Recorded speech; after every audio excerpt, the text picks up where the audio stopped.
longest, and according to one of those who took part in it, the best organised of the hunger marches of the 30s. No, it's not the Jarrow Hunger March, it's the Aberdeen and East of Scotland Hunger March, the one that seems to have disappeared down a hole in history. And now that all the marchers have died, it's up to us to give them back their place in history, to sing their song for them, for they are indeed the unsung.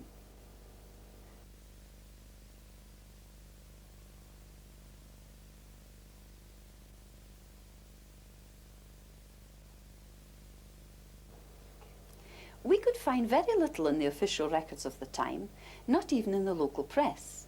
But there are two men, Archie Lennox and Johnny Londragon, who, although they did not take part in the march themselves, were very much involved in its organisation. And this is their story. This is how they remember the events of the 30s. What actually happened in Aberdeen?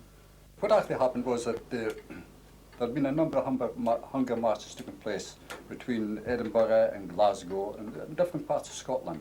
It was the biggest hunger march that took place in the whole country, even surpassing the Jarrow Hunger March or any of these sort of ones.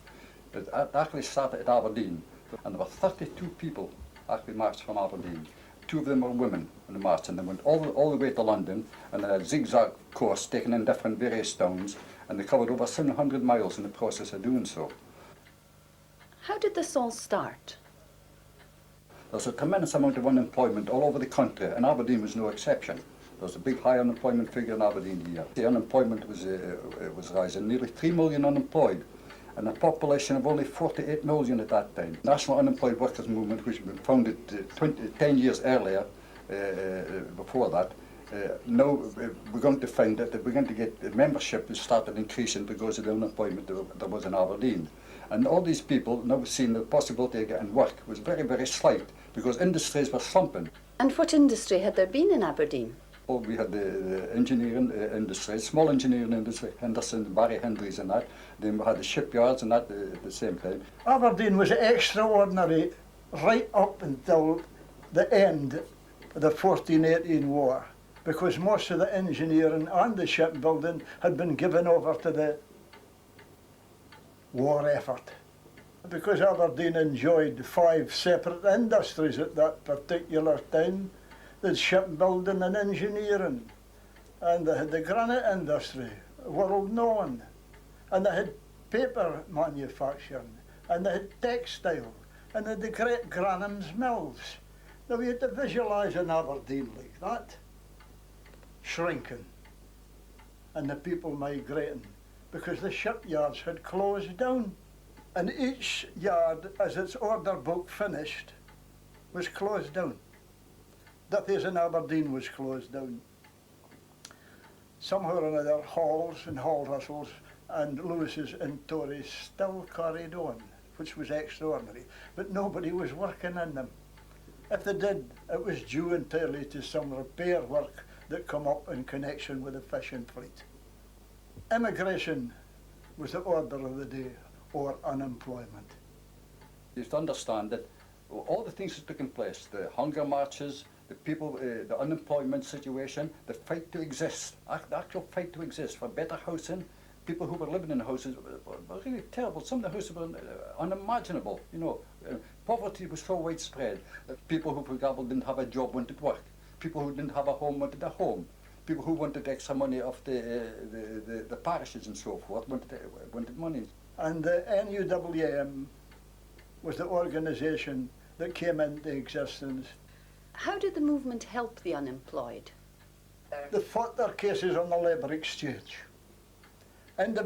Each individual case had to stand, give its details, nature of your family and so on and so forth.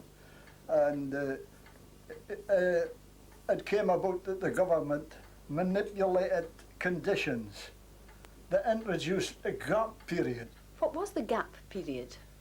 So you turn up one day at the labour exchange to find that there was no money for you. You had struck a gap period. So you had to leave now the barrow, as we used to call it, you see, and you had to go up to Union Terrace to be interviewed by the parish council. Now them that had been unemployed so long that they had no longer any call on the labour exchange, they ceased to be recorded there. They were recorded on the parish council. And on the day that the parish council money was called out, you know that covered way in Union Terrace Gardens? Well, you had a queue formed in the steps right along that path and underneath, and then coming up, and you got guided across the road to go and collect your money. But you was kept out of sight to a certain extent along that. That was. And when the people had been unemployed for a certain length of time and couldn't pay their rent anymore, there were evictions, is that right? That's a singular factor that has to be explained. One of the biggest working class movements that took place in 1418 war was the rent strike in Glasgow. And without really knowing that, a whole lot of everything falls.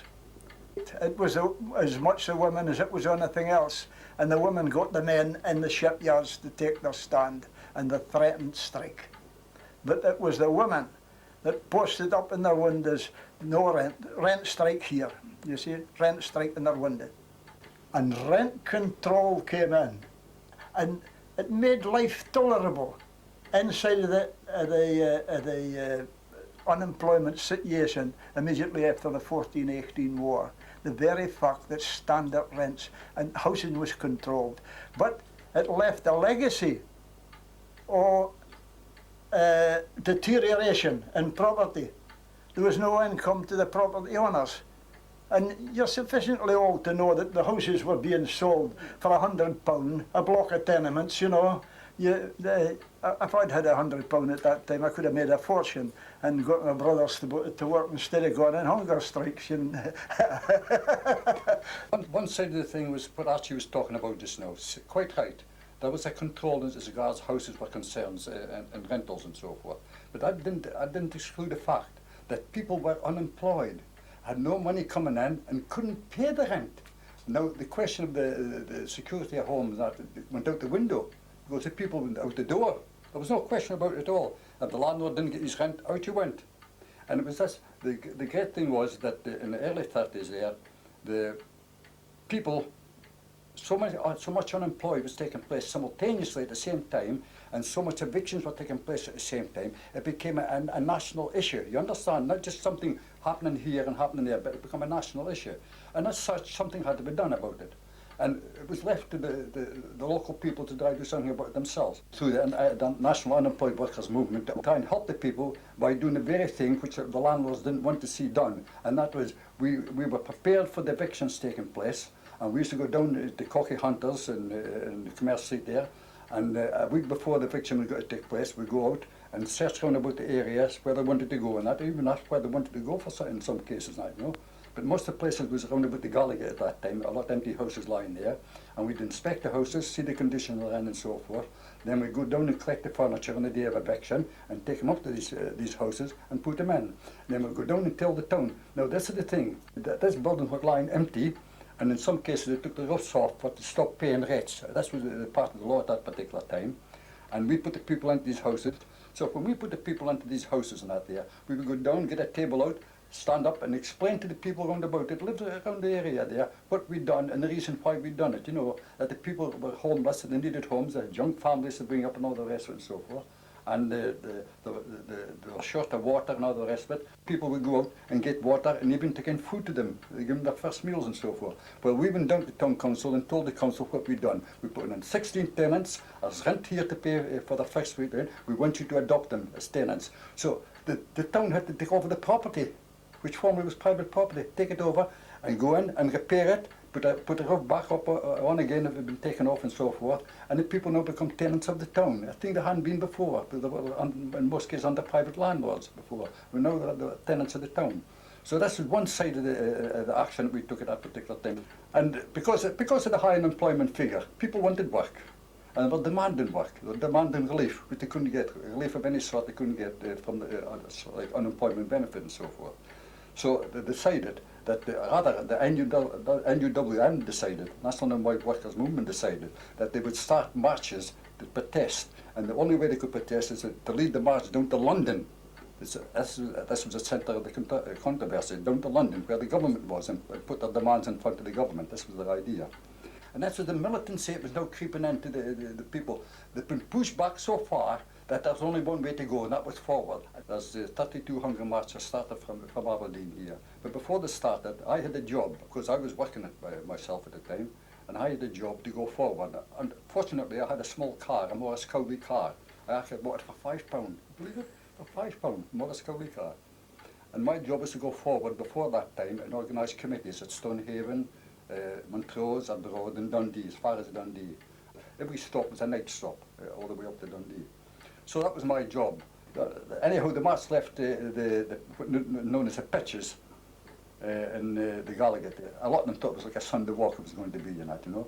They didn't take into consideration the blisters that was going to happen, the poor health, because we were badly fed at that particular time. About 40 of a contingent left Dundee to join the march on the way down.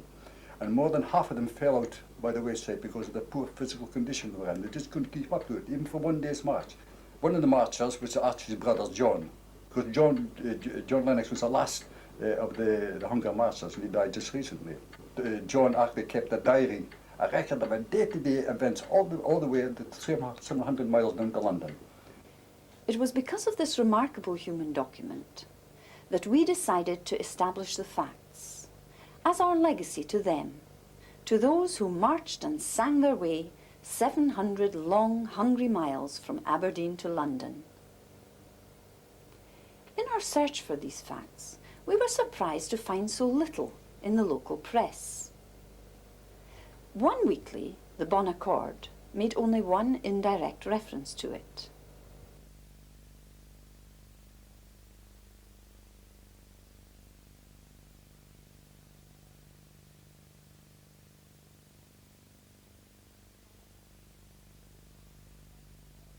However, the week after the plight of the Welsh miners was highlighted by the Prince of Wales, the Bon Accord did publish an editorial on the plight of the Aberdeen Hunger Marchers. Here, captured by the BBC before he died last year, is the voice of John Lennox himself.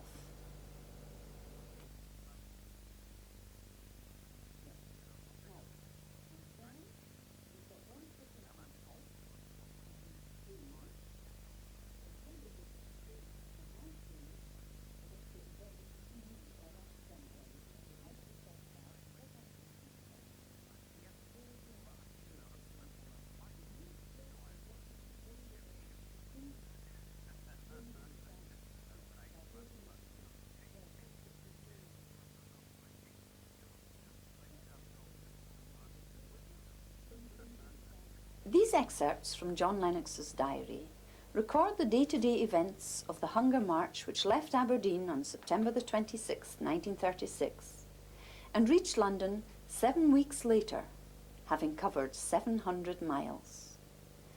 Jimmie Tinto was the reader. The 1936 march actually started in Aberdeen. While we had the longest march and the best organised march, it was over 700 miles from Aberdeen, we got the least publicity because it clashed with the Jarrah March. The Jarrah March was down there direct to London. Now they did 250 mile, and good luck to them. I mean, the fellas did well, but it was only 250 mile. But they got tremendous publicity. The Movietown News, the government newsreel, they all followed the Jarrah March. Ours didn't have the official backing. It was organised by the NUWM. Ever since, whenever there is any reference to unemployment or hunger marches, what you see on the telly is the Jarrah March. It's always the Jarrah March.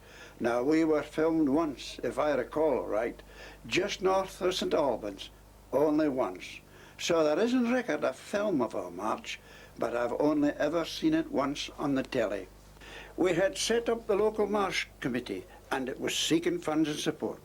If I remember correctly, we got 15 blankets, lovely black velour blankets from Granham Hills. That's 50 years ago, and I still have mine. I still use it on my bed. You canna beat Granham cloth. But that was the only provision we really got in the way of equipment. We got instructions about what to take with us on the march, and I've still got the paper. It said, suitable boots, overcoat, army valise, blanket, change of underclothing, plate, mug, knife, fork, spoon, shaving kit, towel, soap, etc. Well, I had a valise or pack like a 1914 war thing with my blanket. But we just wore what we had, wore ordinary clothes. The march set off from the Gallagate. It was the 26th of September, and we had hundreds, thousands really. The whole streets were lined. And then, of course, the marchers were called to come into line. And I remember, I looked round, I was watching, just weighing up this and that. And I says to myself, Jesus, I'm bloody sure that half of us will never make a brigade. That's the local boundary. I didn't give much for my own chances because of my experience with my boots to dice. But you know what I mean? They were willing, but oh, no. There was fellas physically caved in after years of unemployment. They never had been nourished. Yet I would have to eat my words, because it's hard to believe, but the majority of them all made it to London. So we set off, and we were accompanied by the local people right to the brigade. It was a grand day, quite a good day. It wasn't raining. We were making for Stonehaven. That was our first overnight stop. That was just 15 miles from Aberdeen. At Stonehaven, I went down to the sea and waded in to try and see if I could ease the feet. They were sore. Oh, they were sore. I was very thankful when we got settled into this hut right down at the harbour. It was a dilapidated old hut. It had an open outside stone stair up to the door in the gable end. I think it must have been the loft of the place that we were in, really. Anyway, when I got there, if you had heard the groans. You see, it was the first stretch. It was only 17 miles. But on the other hand, it was quite a walk. So there was groans and moans, and I couldn't find a place to lie down. They were just squeezed in as tight as sardines, except that sardines actually are on top of one another. The room was 18 feet by 12 feet. It was and we were all sleeping there, just on the floor. No palliasses nor bags of straw. We just lay down on the floor, and you didn't strip off, but covered yourself with your granum blanket, and actually, you just fell asleep with sheer exhaustion. We had to set off fairly early that morning to Montrose. We knew we had a big march in front of us. 17 miles had been bad enough, but this was going to be a real test to go to Montrose, because it was something like 30 miles from Stonehaven. They were all determined to carry on. It was fine weather. We reached Montrose about 8 o'clock at night. The reception was quite good. So we spent the night in the Labour Party halls in Montrose. We got quite a good meal, and we had a meeting, of course, at night. Following day, we went on a short trip, 12 or 14 miles to Arbroath. Well, that wasn't too bad. Arbroath to Dundee's not that far, about 17 miles, so that's where we marched the following day. I had the honour of leading the march on that occasion. I think it was the first rain we really had, but by the time we got to Dundee, we'd had time to be kind of half dried out again. The local people came to meet us. Oh, some of them would come 5-6 miles, and actually, we was a mighty army, even though we started off about 30 strong. Every town you approached, you had an army of 200 or 300 really, oh, even more than that. And Dundee, especially Dundee, was tremendous. Oh, the cheering crowds. It was a terrific boost to your morale.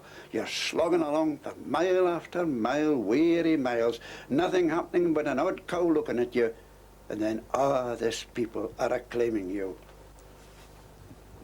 Then we left Dundee, and we got a big influx of marchers. The Dundee squad must have been 40 or 50, a big squad. Dundee was murdered by unemployment. They were murdered with malnutrition. They were undersized. They were knock-kneed. Well, I'm not casting any aspersions. That was the condition they were in. 2 or 3 miles out, when we left Dundee to go to Methil, they started falling out. Actually, we lost, well, the casualty rate with the Dundee was terrific that first 2 or 3 days. Quite honestly, they weren't physically fit for it. But of course, mind you, there was a good, hard, solid core of them stayed with us. When we left Dundee to go to Methil, we crossed over on the ferry, and we marched from Newport right through Fife. I cannot remember now the different places, but Methil, Gownby, Kirkcaldy. We come in among the mining community. Well, the mining places and areas was dilapidated, but by God, the response of the folk was amazing, really. Rare reception committees and good food. It was not only what they provided when these hungry hunger marchers come in. It was how it was provided, the spirit behind the whole feeling. Somewhere in Fife, we didn't get finished marching till about 9 o'clock one night. The nights were fair coming in. It was October by then, about 7:30. In the gloaming, you looked back, and you could just see the shadows and the silhouette of the banner marching right over you. It was like an army moving in the shadows, and we were singing this song.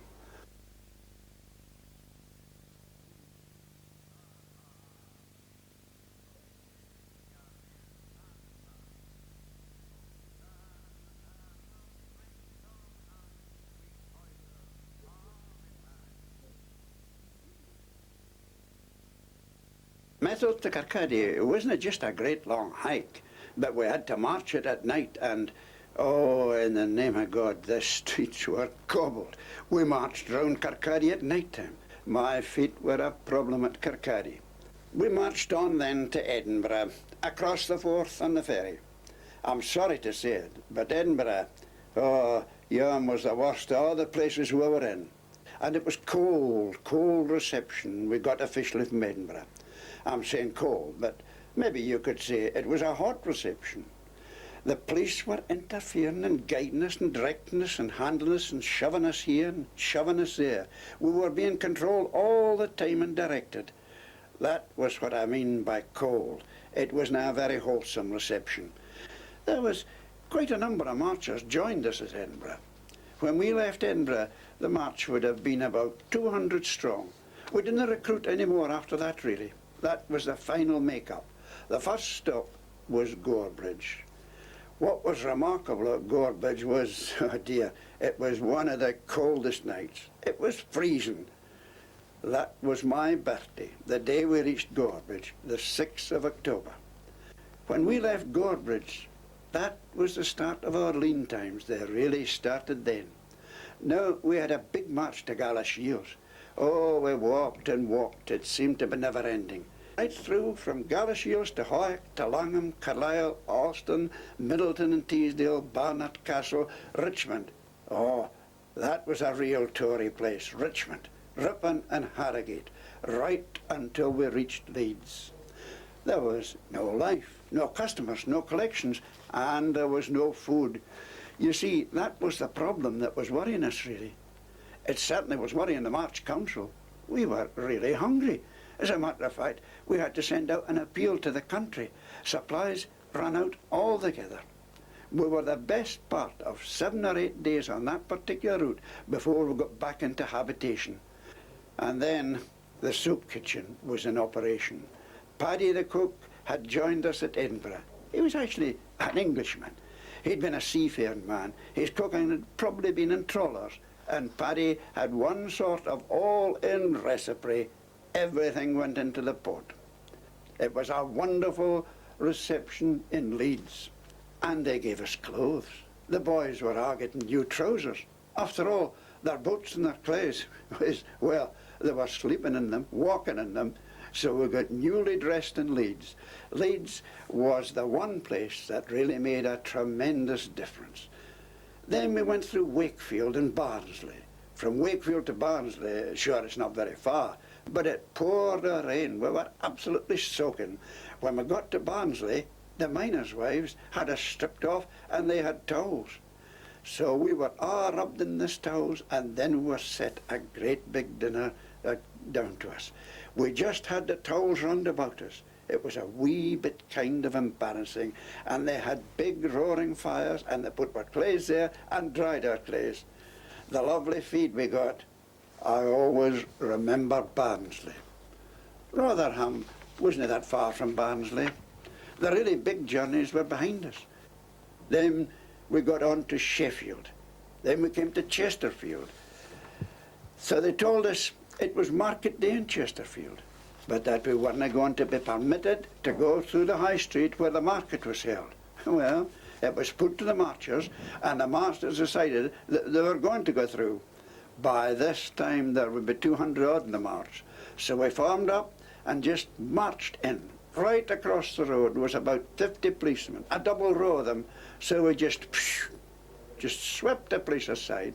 That was a real victory for us. As a gesture later that night, the chief constable come and gave us £2, and he also donated leather for the shoemaker to repair the boots. When we were in Chesterfield workhouse, we were in the cells. It was just one long passage and real bars on the door, and this dim lights. And it was lights out at 9 o'clock. But at that workhouse, we'd done about 15 miles that day, and oh, there was awful reluctance to give us accommodation. Finally, they decided to give us the workhouse. So the workhouse master, he gave us a mug of cocoa and a slice of bread and marge.